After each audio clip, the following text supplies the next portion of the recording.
நினச்சு பாருங்க, ஒரு டைம் ட்ராவல் பண்ணிருக்கீங்க. இப்போ வந்து நீங்க ஃப்ரான்ஸ்ல இருக்கீங்க. ஜெர்மனி வந்து ஃப்ரான்ஸ உள்ள நோக்கி அவங்க படைகள் வந்துட்டு இருக்காங்க. அப்ப நீங்க ஒரு பெட்ரோல் பங்க் வழியா போயிட்டீங்க. திடீர்னு பார்த்தா ஒரு ஜெர்மன் பேன்சர் டேங்க் வந்து பெட்ரோல் பங்க்ல பெட்ரோல் போட்டுட்டு இருக்கு. என்னடா இது?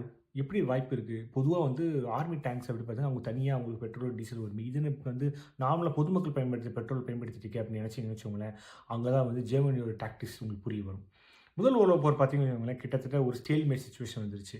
என்னதான் வந்து ஜெர்மனியால அவங்க அவங்க ரயில்வேஸ் யூஸ் பண்ணி வந்து படைகளையும், பொருட்களையும் கொண்டு போனாலுமே கூட, ஆப்போசிட் சைட்லேருந்து பார்த்தீங்கன்னா, ஃப்ரான்ஸு, இங்கிலாண்டும் அவங்களோட படைகள் கொண்டு வந்துட்டாங்க. அதாவது 2 பேர் வந்து ஒரு முட்டிட்டு, அவங்க ட்ரென்ச் வார்ஃபேர் மாரி வந்து குழி தோண்டி உட்காந்து மாத்தி மாத்தி 2 பேரும் அவங்கள அடிச்சுக்கிட்டு இருந்தாங்க. அவங்கள பெரிய முன்னேற்றத்த கொண்டு வர முடியல.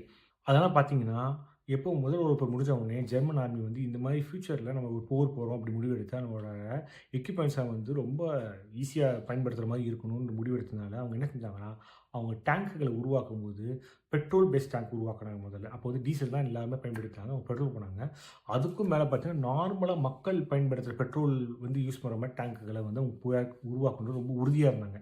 ஏன்னா, இந்த மாதிரி வந்து ஒரு வேள சில படைகள் ரோம்மலோட எர்வின் ரோமல் அவருடைய படைகள் பார்த்தீங்கன்னா வந்து முன்னாடி முன்னேறி போய் ஈவன் ஃப்ரான்ஸ்க்கு உள்ளே போயிட்டாங்க. ஏன்னா வந்து அவங்க யாருக்காக வெயிட் பண்ண அவசியமே இல்ல. அவங்களுக்கு தேவை சாப்பாடு அவங்க அங்கேயே போற வழி சூழ்நிலையில திருடிட்டாங்க. பெட்ரோல் தேவைப்படுற போது என்ன பண்றாங்கன்னா, இவங்க நின்னு பின்னாடி தான் ஆர்மியில பெட்ரோல் வாங்கணும்னு அவசியம் இல்ல. அங்க இருக்கிற ஃப்ரான்ஸ்ல இருக்க பெட்ரோல் ஸ்டேஷன்ல போய் பெட்ரோல் போட்டுட்டு அவங்க பாட்டுக்கு முன்னாடி போயிட்டே இருந்தாங்க. அவங்களுக்கு ஒரு கோஸ்ட் ஆர்மி அப்படின்ற பேரே வந்துருச்சு. ஏன்னா எங்க ரோமல் இருக்காருன்னு ஜெர்மன் ஆர்மியோட ஹெட்டுக்கே தெரியாத அளவு வந்து ரொம்ப ஊடுருவி உள்ள போயிட்டாங்க. இதனால வந்து பிரான்ஸ் மக்கள்கிட்டயும் வந்து அவங்க படைகிட்ட ஒரு பெரிய பதட்டம் வந்து உருவாக்குச்சு.